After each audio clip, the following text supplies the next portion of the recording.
Dinimizda 4 ta xotingacha mumkin deb yozilgan, to'g'rimi?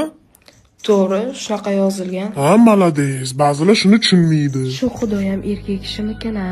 Nimaga 4 ta er yo'q, 4 ta xotin bor, o'zlariga to'g'rilab olishgan. Astag'firulloh. Astag'firulloh. Shuning uchun bekorga aytilmagan ayollarga eringni rozi qilsang jannatga kirasan deb. Bechora biz faqat hammani rozi qilishga kelarkanmiz-da. Naxu keldik bo'lmasam bu dunyoga. Ko'timni qisiy shirk keltiribman Xudoga, temani o'zgartirish kerak. Astag'firulloh, astag'firulloh. Haligi mushugimga qanaqa narsa olsam ekan deb o'ylayapman. Bu narsa maslahat berib. Yolg'ondan temani o'zgartirsang, qalbingda ichingdagi savollarga javob topasan-da.